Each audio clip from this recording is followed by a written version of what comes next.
When I left my fears behind, my name is John. I'm an old man now, but I still remember the days when fear ruled my life. I lived in a small town by the sea. The town was quiet, with narrow streets and old houses. The sound of waves was always there, like a song that never ended. When I was young, I was afraid of everything. I feared the dark, the deep water, and even strangers' voices. My hands would shake and my heart would race. My father said, "Fear is normal." But my fear felt like a monster living inside me. One summer, my father took me to the harbor. He was a fisherman, strong and fearless. The sea was wild that day, the waves crashing against the boats. "Today you will learn to sail," he said. My legs felt weak, but I followed him. The boat was small, and the wood creaked under my feet. The wind pulled the sails, and the boat moved quickly. I held the rope tightly, my knuckles white. My father laughed. "Don't fear the sea," he shouted. "It's our friend." But the sky turned dark. Rain fell like stones, and the waves grew taller. The boat rocked violently. I screamed, "We will drown!" My father grabbed my shoulders. "Look at the horizon," he said. "Focus on the light, not the storm." I looked at the distant light of the lighthouse. My father's voice was calm. "Breathe," he said. I breathed slowly, my eyes fixed on the light. The storm raged, but my heart steadied. For the first time, I felt courage. When we returned to shore, my clothes were wet and my body ached. But something inside me had changed. My father smiled.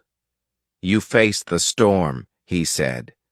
That night, I slept without nightmares. Years passed. I became a fisherman like my father. The sea was still powerful, but I learned to respect it, not fear it. I sailed through storms, guided by the lighthouse. Fear stayed with me, but it no longer controlled me. Now, as I sit by the window watching the waves, I smile. The young boy who trembled at shadows is gone. Life taught me that courage is not the absence of fear, it is the choice to move forward. Life after the storm was different. I worked harder on the boat, my hands growing rough like my father's. The sea still frightened me, but I whispered, "Focus on the light," and my heart calmed. My father praised my strength, but I knew fear lingered in the corners of my mind. One cold winter, my father fell ill. His cough echoed through our small house, deep and rattling. The doctor said, "Rest and warmth." But my father's skin burned like fire. I sat by his bed, wiping his forehead with a damp cloth. His eyes, once bright, were cloudy. "You must sail alone tomorrow," he said. My throat tightened. The next morning the sky was gray. I stood on the boat alone, the ropes cold in my hands. The waves slapped the hull, angry and loud. I wanted to run back home, but my father's voice echoed, "Focus on the light." I raised the sails and gripped the wheel. The sea tested me. Wind tore at the sails, and rain blinded my eyes. I thought of my father weak in bed, trusting me to bring back fish. I thought of his lessons, how to read the waves, how to steer through chaos. My fear turned into fire. I shouted at the storm, "You will not break me." When I returned, the boat was full of fish. My father stood at the harbor wrapped in a blanket, smiling. "You did it," he said. But that night his fever worsened. He held my hand and whispered, "Fear will always come, but you know how to fight it." His words became my armor. Weeks later, my father died. The house felt empty, the silence heavy. I sat by the window watching the sea he loved. Grief was a new kind of storm, dark and endless.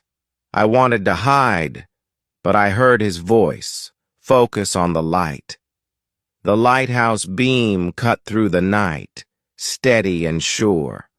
I kept fishing, rising before dawn. The sea became my teacher. Some days were calm, others wild, but I learned to breathe through the fear. Villagers called me brave, but bravery was a choice, a step forward even when my legs shook. Years passed.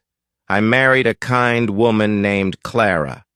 She had eyes like the ocean and a laugh that warmed our home.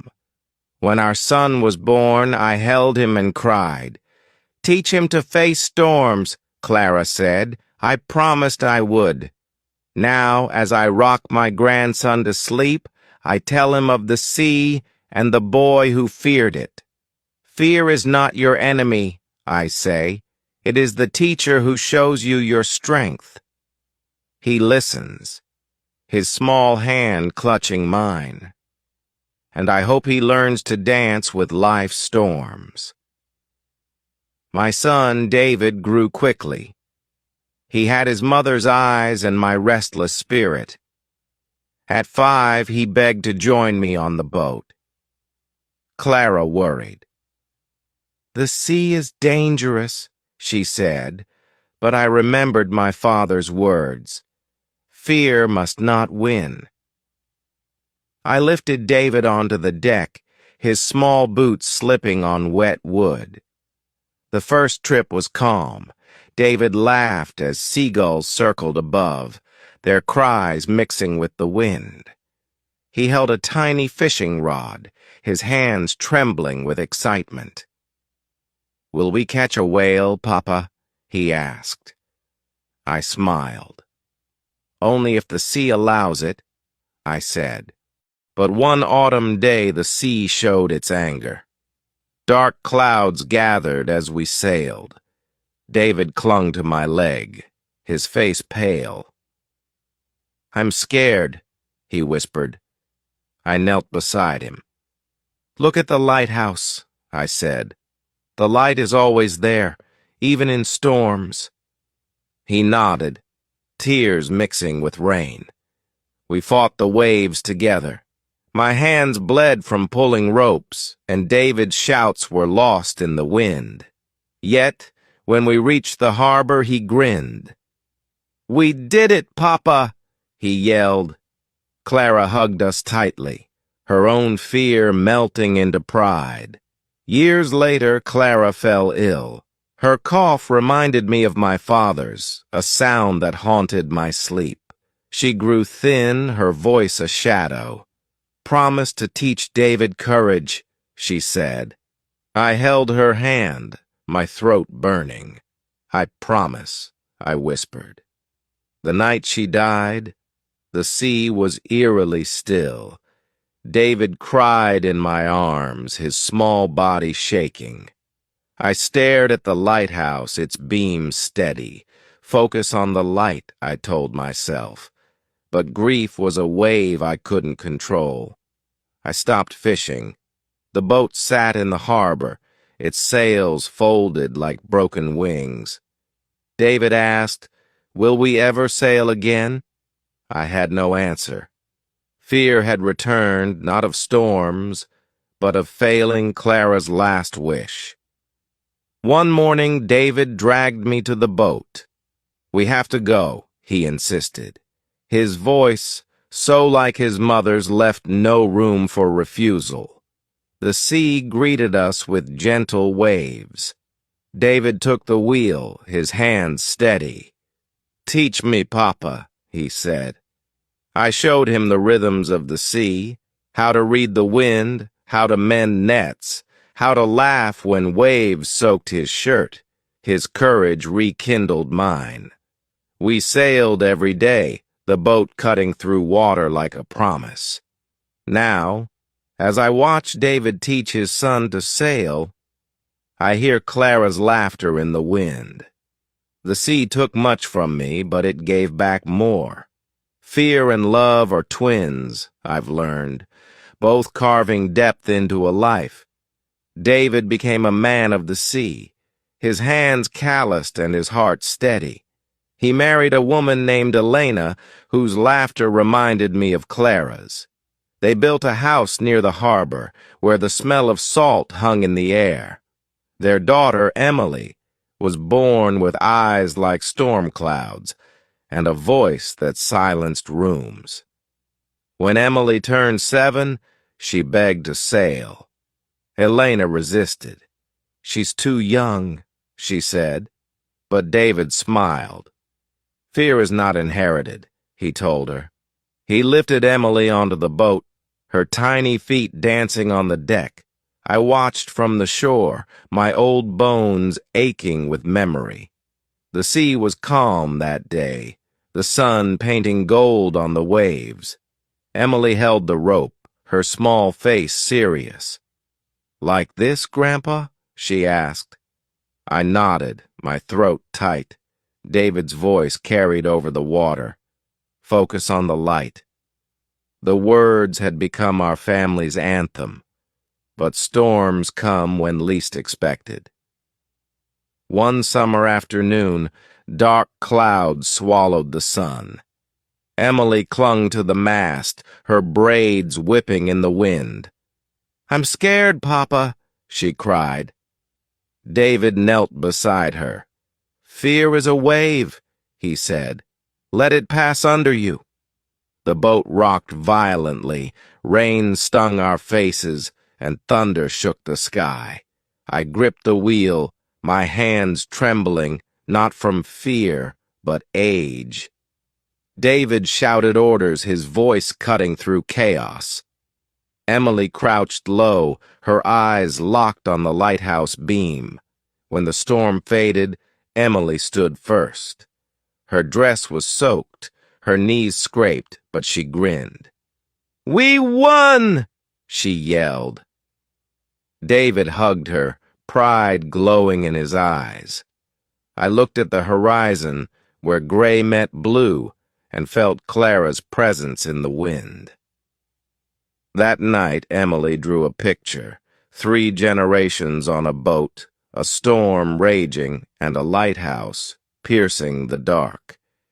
She taped it to my wall. "This is us," she said. The drawing stayed there for years, fading but never forgotten. Time moved like the tide. My hair turned white, and my steps slowed. I sat on the porch, watching David teach Emily to mend nets. Her hands worked quickly, her tongue sticking out in concentration. "You're a natural," he said. She beamed sunlight in her hair.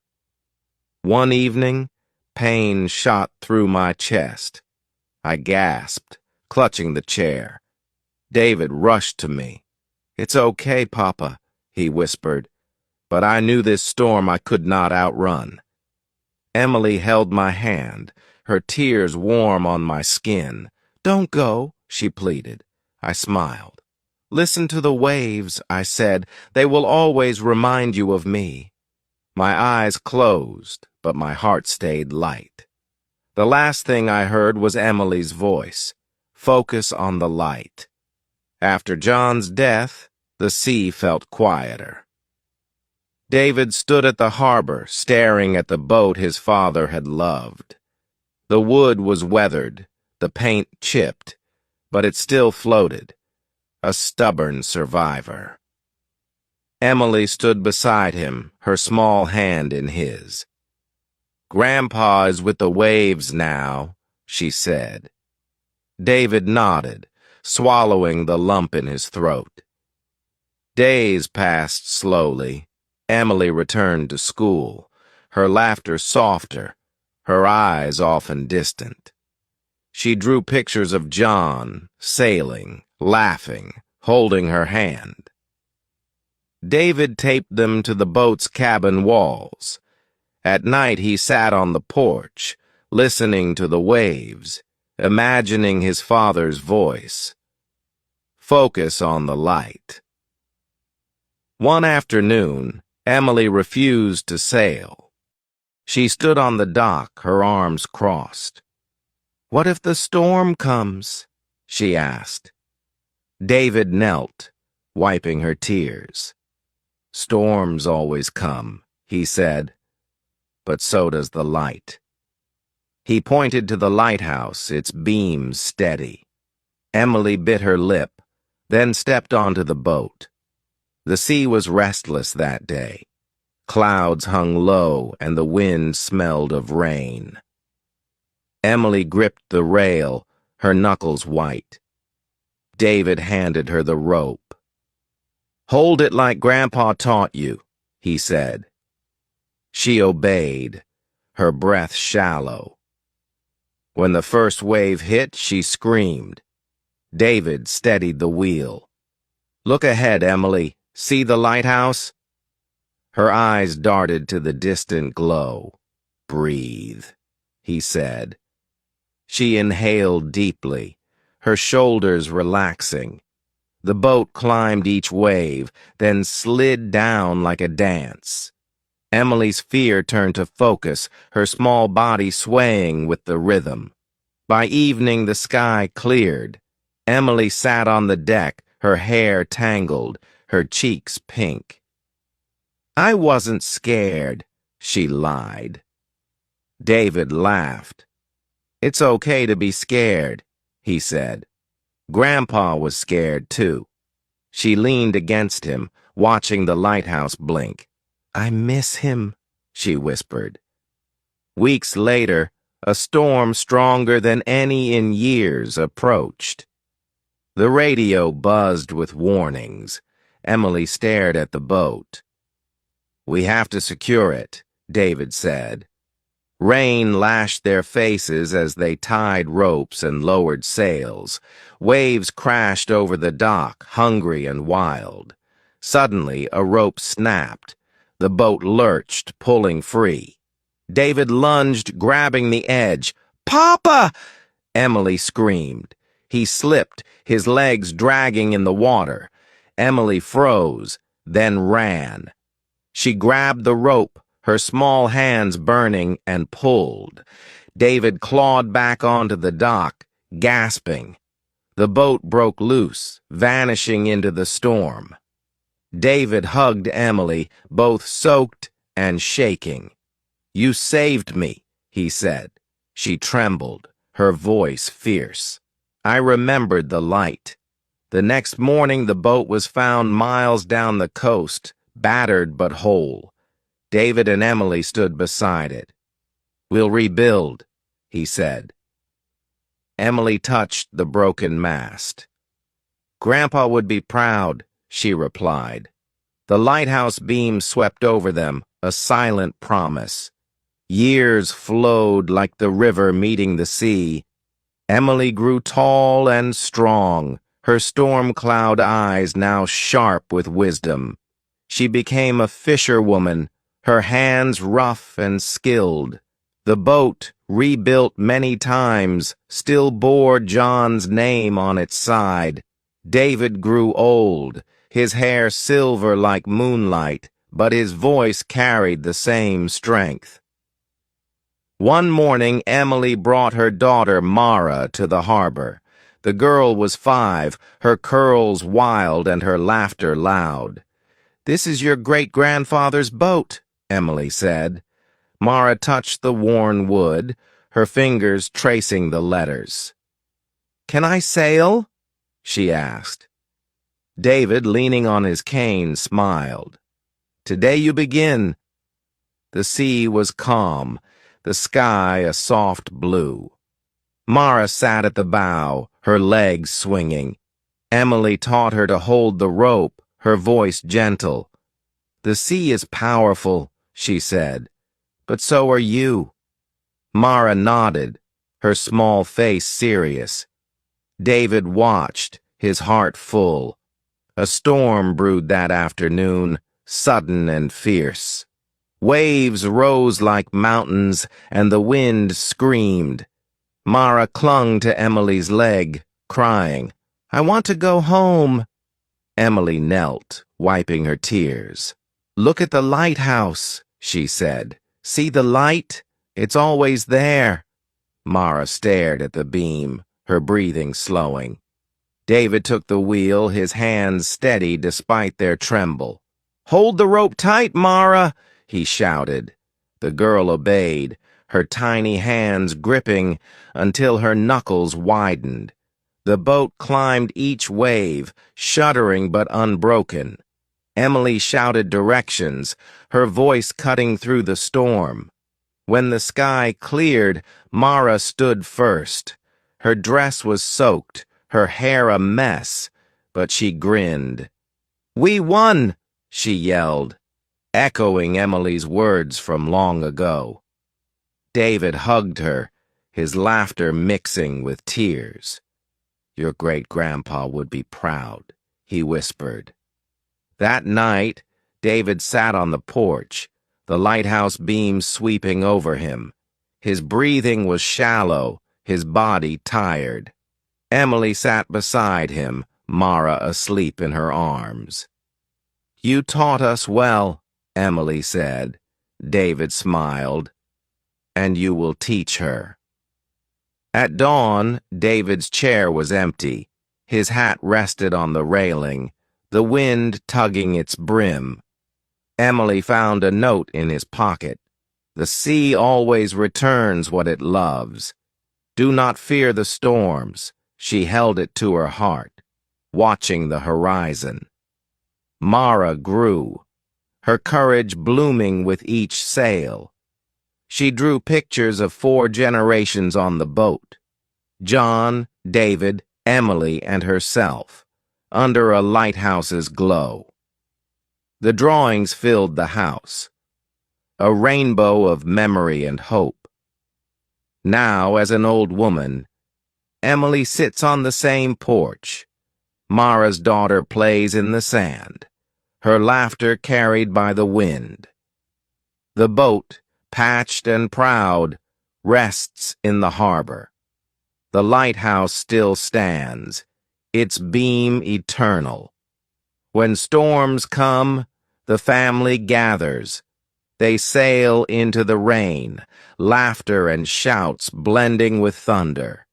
Fear may knock, but courage answers, for they know light persists, love outlives loss, and the sea teaches the same lesson to every generation.